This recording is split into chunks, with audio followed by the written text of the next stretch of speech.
Bharatiya Janata party हम सिर्फ सत्ता की राजनीति नहीं करते, हम राजनीतिक दल है तो सत्ता भी हमें चाहिए। लेकिन सत्ता किस लिए? सत्ता को हम एक साधन मानते हैं जनता की सेवा करने के लिए, और इसी दृष्टिकोण से 7 वर्ष केंद्र में जो आदरणीय प्रधानमंत्री मोदी जी के नेतृत्व में जो सत्ता को एक साधन मानते हुए देश के जो करोड़ों गरीब गांव में रहने वाले हो, चाहे शहर में रहने वाले हो, चाहे किसान हो, महिला हो, नौजवान, आजादी के इतने वर्ष के बाद गांव में जो करोड़ों गरीब तबके के लोग की चिंता करने वाला पहला प्रधानमंत्री नरेंद्र मोदी जी। जबकि पहले के मुख्य प्रधानमंत्री यूपीए के प्रधानमंत्री कहा करते थे कि देश का प्राकृतिक संसाधन में सबसे पहले हक किसका बनता है? मुसलमान। जबकि होनी चाहिए देश का प्राकृतिक संसाधन में सबसे पहला हक होनी चाहिए गरीब का, क्योंकि गरीब हर जाति हर संप्रदाय में गरीब है।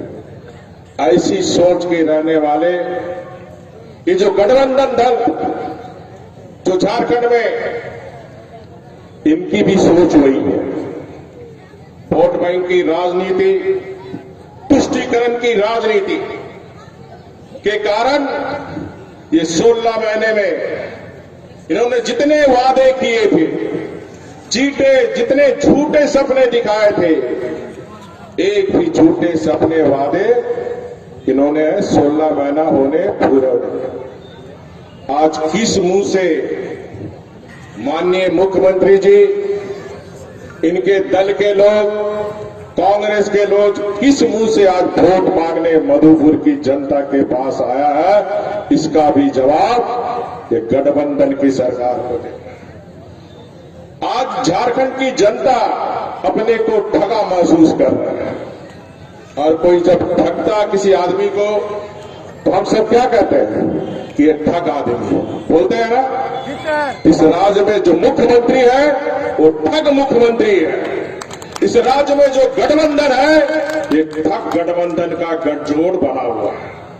तो ठग गठबंधन को सबक सिखाना है। मधुपुर की जनता को एक मौका मिला है ठग मुख्यमंत्री और ठग गठबंधन को सबक सिखाना, और वो सबक सिखाने का समय कब है? 17 अप्रैल। 17 अप्रैल को इस ठग मुख्यमंत्री और ठग गठबंधन को सबक सिखाकर ये उन्हें बताना कि जो आपने वादे मुंगेर लाल के हसीन सपने दिखाए थे, चाहे वो नौजवान को 5,000 भत्ता हो, बेरोजगारी भत्ता हो, नौकरी हो, कोई वादे इन्होंने नहीं पूरा किया। जहां तक पारा टीचर की बात है, कोई भी आरटीआई से निकाल सकता है। हमने पारा टीचर की नियमावली बना दी थी, वेतनमान भी तय कर दिया था ड्राफ्ट, और 10 करोड़ रुपया परिवार कल्याण कोष में ट्रांसफर भी कर दिया। हमने अधिकारियों को यही कहा था कि एक बार यूनियन के लोगों से, क्योंकि बार बार नियुक्ति की नियमावली नहीं बनती है, एक बार यूनियन के अधिकारियों को बुलाकर दिखा दो, ताकि हम इसको कैबिनेट में पास लाकर पारा टीचर की समस्या को हल कर देंगे। ये ऑन पेपर है, कोई भी यहां बैठे हुए लोग 10 रुपया देकर शिक्षा विभाग से आरटीआई से निकाल सकते हैं। इन्होंने पारा टीचर को भी उसकाया कि हमारी सरकार आएगी 3 महीना में हम नियुक्ति प्रक्रिया शुरू कर देंगे, लेकिन 3 महीना क्या 16 महीना हो गया। एक कैबिनेट सीट करना इस सरकार को, और पारा टीचर की नियमावली बन जाए। हमने 5 वर्ष के अंदर 1 लाख से ज्यादा सरकारी नौकरी दी, सिर्फ 32,000 टीचर में ही नौकरी दी। आज हम जा रहे थे गांव में, आप सबको पता होगा, कोई कुआं में डूब गया था। इसमें उस परिवार का, एक परिवार का पिताजी, दोनों बेटा, और एक परिवार का एक हस्बैंड डेथ कर गया। उसकी वाइफ टीचर है, बोला सर आप ही का दिया हुआ नौकरी है, मैं टीचर हूं, मेरा ट्रांसफर दूसरे जगह यहाँ करा दीजिए ताकि हम बाल बच्चों को पास कर सकें। 8,000 टीचर की नियुक्ति प्रक्रिया में थी, लेकिन ये सरकार ने जो हमने, क्योंकि झारखंड अलग राज्य होने के बाद नौजवान नौकरियों का भी सपना था कि हमें अपने राज्य में रोजगार मिलेगा। ये जो प्लान हो रहा, चाहे गोवा हो, बम्बई हो, दिल्ली हो, हमारी छोटी छोटी बच्चियों को 12-13 हजार में नौकरी के नाम पर ले जाकर न सिर्फ आर्थिक शोषण हो रहा बल्कि शारीरिक शोषण भी प्लान के माध्यम से हमारी बच्चियों के साथ होता है। लेकिन ये सरकार जो भी जिला में 10 वर्ष के लिए 3rd गेट का 4th गेट का नौकरी झारखंड के आदिवासी मूलवासी के लिए हमने नियमावली बनाया था, ये सरकार ने उसको भी समाप्त कर दिया। इस मुंह से कहते हैं कि हम आदिवासी मूलवासी की बात करने वाले लोग सरकार बनने के साथ ही ये झारखंड आदिवासी मूलवासियों के रोजगार छीनने का काम है। इसी तरह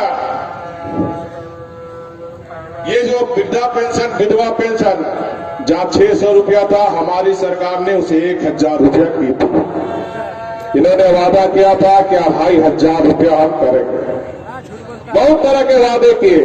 हम LPG gas cylinder Modi ji देते थे, झारखंड देश का पहला राज्य जहां चूल्हा फ्री देते थे और डबल सिलेंडर का भी पैसा देते थे। ये सारी योजनाएं बंद कर दी। जो हमारे विधायक जी ने बताया, हमारी सांसद ने बताया आपको, ये जो हम नवरात्र 13 तारीख से हम लोग नवरात्र की पूजा करने जा रहे हैं। अब जरा दीदी तो आप लोग बताओ, दुनिया का सबसे बड़ा जीव कौन है? कौन है? आप लोग बताएगा दुनिया का सबसे बड़ा जीव कौन है? देवनगरी में रह के आप लोग को बता रहे, दुनिया का सबसे बड़ा जीव शेर है। और उस शेर में कौन सवार होके आता? यानी नारी शक्ति। दुनिया के सबसे बड़ा जीव में नारी शक्ति सवार होती है।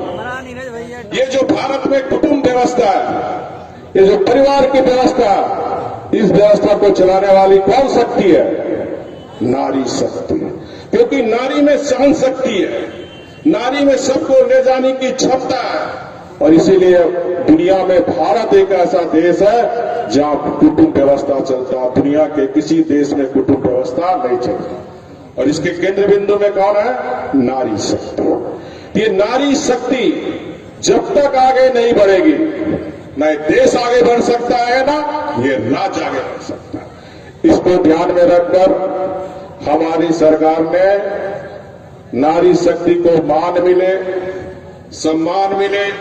एक डायन किसाए के मामले में हमारी माताओं बहनों की हत्या हो जाती है, दहेज लोभियों के लालच में हमारी बेटियों को जला दिया जाता है। इस सामाजिक बुराई को समाप्त करने के लिए हमने 50 लाख की संपत्ति में खेत हो, घर हो, अगर कोई रजिस्ट्री हमारी बहन और बेटी के नाम पर कराती है तो 1 रुपया में झारखंड देश का पहला राज्य था जहां इस तरह की योजना हमने शुरू की थी। 3 लाख से ज्यादा महिलाओं के नाम पर ये रजिस्ट्री का काम हुआ था। ये सरकार आने के साथ उस योजना को भी बदले। उसी तरह मोदी जी का एक और नारा था, बेटी बचाओ और क्या नारा था? पढ़ाओ। और जब मैं मुख्यमंत्री था, गुजरा के स्कूल में स्कूल चले चले अभियान, क्योंकि झारखंड में गरीबी के कारण हमारी बच्चियां बहुत ड्रॉप आउट, 6ठी 7वीं क्लास में जाते ही हमारी गरीब घर की बेटियां ड्रॉप आउट हो जाती। माँ बाप कहीं उसको महुआ चुनने भेज देता था गांव में, या फिर कहीं पलायन के लिए मजबूर होती थी। तो हमारी बेटी पढ़े, गरीब की बेटी भी पढ़े, गरीब की बेटी भी आगे बढ़े। हमने शुरुआत की थी मुख्यमंत्री सुकन्या योजना। जैसे ही गरीब के घर में बेटी जन्म लेगी, मां के अकाउंट में 5,000 रुपया। जैसे बेटी 1 क्लास में जाएगी 5,000, बेटी 5वीं पास करेगी 5,000, बेटी 8वीं पास करेगी 5,000, बेटी 10वीं पास करेगी 5,000, बेटी 12वीं पास करेगी 10,000। और 18 वर्ष उम्र होने के बाद कोई गरीब माता पिता अपनी बेटी को नहीं पढ़ा सकता, तो मुख्यमंत्री कन्यादान योजना के तहत 30,000 रुपया, यानी एक बेटी पर 70,000 रुपया हमारी खर्च मुख्यमंत्री कन्यादान योजना के तहत सरकार कर रही थी, लेकिन ये योजना को भी मुख्यमंत्री जी ने बंद कर दिया। इसी तरह आप देखे होंगे संथाल परगना अलग राज्य होने के बावजूद भी विकास से काफी अछूता था, और जितना आदरणीय गुरुजी संथाल परगना नहीं आया होगा, उनके सोना में चम्मच में पैदा हुआ लेवा बेटा जो आज मुख्यमंत्री है, इतने बार नहीं आया जितना मैंने 5 साल के अंदर 100 बार से ज्यादा संथाल परगना, क्योंकि मैंने संथाल परगना को डेवलप करने का निर्णय लिया था। और उसी के निमित्त जबकि यहाँ दरबार के विधायक बैठे हैं, सांसद, रांची के सब लोग कहते थे एम्स रांची में बनाइए, धनबाद में बनाइए, लेकिन मैंने कहा था एम्स बनेगा संथाल परगना में और देवघर में बनेगा। और आज मैं देवीपुर में दोपहर में एम्स का निरीक्षण करने गया था। बहुत तेजी से काम चल रहा है, और एम्स बन जाने के बाद किसी गरीब को इलाज कराने के लिए दिल्ली का एम्स जाने की जरूरत नहीं है। ये डबल इंजन की सरकार मोदी जी के नेतृत्व के कारण ये सब कर। इसी तरह एक सांस्कृतिक टूरिज्म, दुनिया का सांस्कृतिक टूरिज्म देवघर बने, क्योंकि यहाँ बाबा नगरी है, क्योंकि सांस्कृतिक टूरिज्म बनने से, सांस्कृतिक पर्यटक स्थल बनने से न सिर्फ विदेशी मुद्रा आता है, और विदेशी मुद्रा आने के साथ साथ राज्य की भी अर्थव्यवस्था मजबूत होती है और देश की अर्थव्यवस्था भी मजबूत होती है। और इसलिए हमने इस एयरपोर्ट का अवधि विस्तार, ताकि बड़े प्लेन उतर सके, लगभग काम कंप्लीट हो चुका है। और जो विस्थापित हुए उनका जमीन देकर, घर बनाकर उनको रोजगार भी आज हमारी बहनें फूल का खेती करने का काम देवघर में कर रहे हैं। इस तरह साहेबगंज गंगा में पुल, उस गंगा में पुल बन जाने के बाद जो काम शुरुआत हो गई है, वहां पानी जहाज के माध्यम से या रोड के माध्यम से म्यांमार, बांग्लादेश तक आप बिजनेस करने जा सकते। वहां बंदरगाह भी काम कंप्लीट हो चुका। स्वयं प्रधानमंत्री मोदी जी उस बंदरगाह का उद्घाटन किए। उस बंदरगाह के माध्यम से म्यांमार और बांग्लादेश के लोग, यानी संथाल परगना में विकास का द्वार साहेबगंज पे खुले, संथाल परगना से खुले। इस सोच के साथ हमारी सरकार संथाल परगना को विकसित करने का काम। इस अगर मधुपुर की भी बात करें तो 5 साल मधुपुर में क्या था, इस 5 वर्ष के अंदर पीडब्ल्यूडी के विभाग से 78 किलोमीटर सड़क, करीब 4-5 पुल, प्रधानमंत्री ग्राम सड़क कर्रा में, मधुपुर में, देवीपुर में हमारे नौजवान को आईटीआई, पॉलिटेक्निक के माध्यम से हाथ में हुनर मिले, क्योंकि हम उदारीकरण के युग में जी रहे हैं। आज कहीं भी रोजगार हम जाए तो पहले मांगता है कि आपके हाथ में कोई हुनर है कि नहीं। तो हमारे मधुपुर के लोग, हमारे झारखंड के लोग हुनरमंद बने, इसलिए आईटीआई पॉलिटेक्निक संस्था इस क्षेत्र में खुलवाने का काम। और हमने विकास के काम, खाली मैं एक उदाहरण दे रहा हूं सड़क का, 14 साल में 22,146 किलोमीटर पीडब्ल्यूडी का रोजगार, 14 साल में।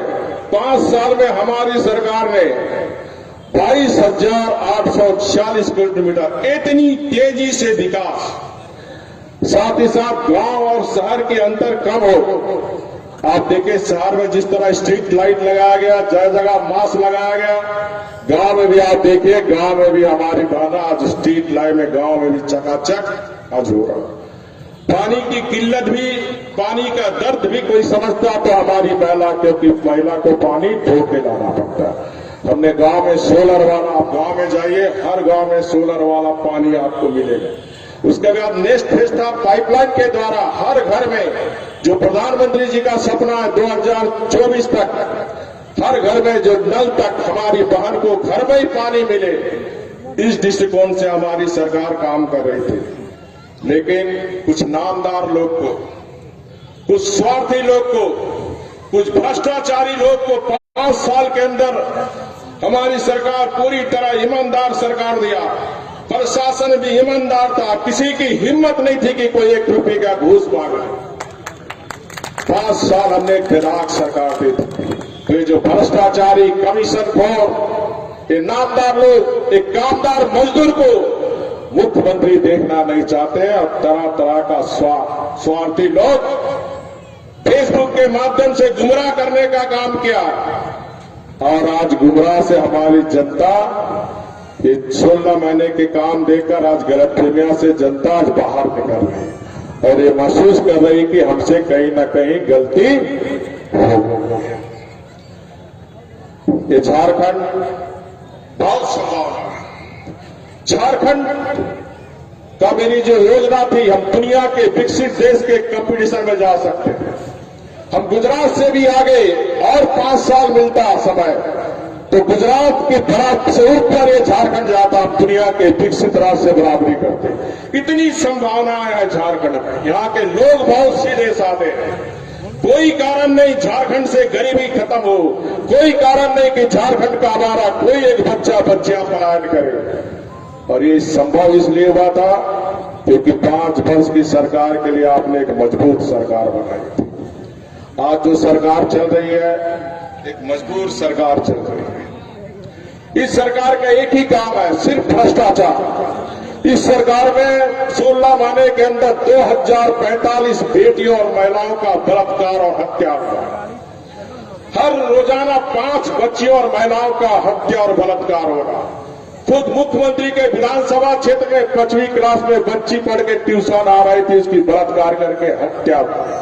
जिस राज्य के मुख्यमंत्री के क्षेत्र में हमारी बहू बेटी बहन सुरक्षित नहीं, इस राज्य में हमारी बहन बेटी सुरक्षित नहीं, उस राज्य के ठग मुख्यमंत्री को तो स्वतः ही त्याग पत्र दे के गद्दी छोड़ देना चाहिए। आप देख रहे हैं किस तरह अवैध कोयला का माइनिंग का व्यापार, हर ट्रक पर झारखंड मुक्ति मोर्चा के लोग 3000 का कूपन काट के, और मुख्यमंत्री के क्षेत्र में उनके प्रकाश मिश्रा प्रतिनिधि हजारों ट्रक, हमारे बड़े बड़े पहाड़ जल जंगल की जमीन की बात करने वाले झारखंड मुक्ति मोर्चा आज पहाड़ों को दहाइसा करके पत्थर बांग्लादेश भेजने का काम कर रहे हैं। सब आपके सामने है। बालू का अवैध बालू का तस्कर, सिर्फ एक ही काम भ्रष्टाचार और भू माफिया का संरक्षण झारखंड मुक्ति मोर्चा। पूरी सरकारी जमीन को, चाहे देवघर हो, गिरिडीह हो, रांची हो, जमशेदपुर हो, जितनी सरकारी जमीन का अतिक्रमण ये लोग कर रहे हैं, ये 16 महीने में ये सरकार करके रखेगी। इसलिए सरकार को 17 अप्रैल को सबक सिखाना, ठोकर मारना है ना। एक भगवान तो मंदिर में है, दूसरा भगवान लोकतंत्र में आप जनता है। आप राम और कृष्ण के अवतार, आपके हाथ में सुदर्शन चक्र है ना, आपके हाथ में। तो इस राज्य में जो असुरी शक्ति राज कर रही है, ये सुदर्शन चक्र से बंद करना है 17 अप्रैल को। और कमल में कौन सवार होकर आती है? मां लक्ष्मी। तो इस विधानसभा क्षेत्र के मधुपुर के विकास के लिए, क्योंकि बीजेपी का मूल मंत्र है विकास, और विकास समाज के हर तबके तक पहुंचा। हमने कोई भेदभाव नहीं की जाति और संप्रदाय पर, हमने भेदभाव। अगर गरीब मुसलमान बहन है तो उसे भी एलपीजी गैस सिलेंडर मिला, अगर गरीब मुस्लिम बहन है तो उसको भी प्रधानमंत्री आवास योजना बना। ये हज हाउस, जब हेमंत सोरेन मुख्यमंत्री थे, दिवंगत हाजी हुसैन मंत्री थे, पूरी हेमंत सोरेन, हाजी हुसैन और उनके परिवार ने 8.5 करोड़ का हज हाउस में किस तरह घोटाला किया बताने की जरूरत नहीं है। जब रांची के मुसलमान भाई आए, उन्होंने कहा कि सर पूरा हज हाउस में लोग घोटाला किया। हमने उस हज हाउस को गिराकर देश का जाना माना 52 करोड़ रुपए का हज हाउस बनाने का काम भारतीय जनता पार्टी की सरकार में थी। क्योंकि भारतीय जनता पार्टी, जो हमारा मोदी जी का मंत्र है, सबका विकास सबका साथ। अगर मुख्यमंत्री हो जाते हैं तो जातिवाद और संप्रदायवाद की राजनीति नहीं करनी चाहिए। मुख्यमंत्री सबका होता है, चाहे जो वोट दिया हो, चाहे वोट नहीं दिया, चाहे वो नोटा में भी दबाया हो। मुख्यमंत्री जब बन जाता है तो सबका मुख्यमंत्री होनी चाहिए। इस भावना से 5 साल करने काम किए थे। लेकिन एक मुख्यमंत्री सिर्फ जातिवाद और वोट बैंक की राजनीति, तुष्टीकरण की राजनीति पर काम कर रहा है। तो ऐसी सरकार को सबक सिखाना का काम 17 अप्रैल भारतीय जनता पार्टी के प्रत्याशी गंगा नारायण सिंह जो को कमल फूल समृद्धि का प्रतीक, अगर गरीबी समाप्त करना है, पलायन समाप्त करना है, रोजगार व्यवस्था करना है, तो समृद्धि का प्रतीक कमल फूल पर बटन दबाकर। और जो पूर्व के वक्ताओं ने कहा शहरी क्षेत्र, शहर के लोग बोलते बहुत ज्यादा है लेकिन वोट डालने में उतना ही कंजूसी करते हैं। गर्मी का दिन है, सुबह सुबह सब 6:30 बजे लाइन लगाकर किसी ने ठीक ही कहा 12 बजे तक पोल हमारा हो जाना चाहिए, क्योंकि गर्मी में शहर के लोग अलसियाते बहुत ज्यादा है। बोले बहुत धूप है, कोई जीते आ रहे, हमको क्या मतलब। ये भावना मन के अंदर नहीं आनी चाहिए। इस राज्य को बचाइए, ये मधुपुर को बचाइए। ये राज्य 3.25 करोड़ जनता है। ये राज्य किसी एक सरकार का नहीं है और किसी मुख्यमंत्री मंत्री से डरने की जरूरत नहीं है। सरकार जनता सबसे बड़ी शक्तिशाली होता है। सरकार शक्तिशाली नहीं होता, जनता सबसे ताकतवर होता है। ये ताकत का एहसास आपको 17 अप्रैल को कराना। किसी कार्यकर्ता पर इस सरकार के द्वारा जिस तरह शिकायत आ रही, धमकी दिया जा रहा, तो बीजेपी के कार्यकर्ता चूड़ी नहीं पहन के बैठे हैं। उसकी मां ने भी दूध पिलाया, ईंट का जवाब पत्थर से दिया जाएगा, क्योंकि मैं एक सामान्य कार्यकर्ता से मुख्यमंत्री बना संघर्ष करके। हेमंत सोरेन जी आप संघर्ष नहीं किए हो, गुरु जी जरूर संघर्ष किया। आप तो उसके बेटे के नाक का कारण सोने के चम्मच में पैदा लेके मुख्यमंत्री बना। संघर्ष हमें मजबूत बनाता है, इसलिए संघर्ष से अब पिछले हटने वाले नहीं है। जनता के हित के लिए जिससे भी टकराना होगा टकराएगा, चाहे सरकार हो, चाहे गुंडा हो, चाहे शासन हो प्रशासन। ये चुनाव आयोग को भी मैं कहना चाहता हूं, जिस तरह हमारे करियाला में आज झारखंड मुक्ति मोर्चा के लोगों ने जबरदस्ती झंडा फहराने का काम किया, वैसे लोग को गिरफ्तार कर उल्टे हमारे बीजेपी के कार्यकर्ताओं पर केस कर दो। चुनाव आयोग में निष्पक्ष चुनाव करे। शासन प्रशासन को भी कहना चाहता हूं, सरकार आती है और जाती है, फिर सरकार हमारी आएगी। We will come back soon. सबका चार्ट हम लोग बना रहे हैं, इसलिए संविधान के तहत निष्पक्ष होकर, चाहे थानेदार हो, चाहे डीसी हो, एसडीओ हो, कोई अधिकारी हो, निष्पक्ष होकर काम करो। अगर पक्षपात काम करोगे तो आपका रिकॉर्ड हम लोग बना के रख रहे हैं। और इसलिए लोकतंत्र में चुनाव आयोग को फेयर चुनाव कराना चाहिए, बिना डर भय का निष्पक्ष चुनाव कराना चाहिए। ये जिम्मेदारी चुनाव आयोग का। और इस तरह हमारे कार्यकर्ताओं को तंग ना हो। अगर तंग होगी तो सड़क पर उतरने के लिए हम बात हो जाएंगे, उसकी पूरी जिम्मेदारी यहाँ की प्रशासन की होगी। मैं फिर से आप सबको अपील करते हुए 17 अप्रैल सुबह 6:30 बजे 12 बजे तक आपका पोल 100% हो जाए। इन्हीं शब्दों के साथ जीत की अग्रिम बधाई देते हुए आप सबको बहुत बहुत धन्यवाद।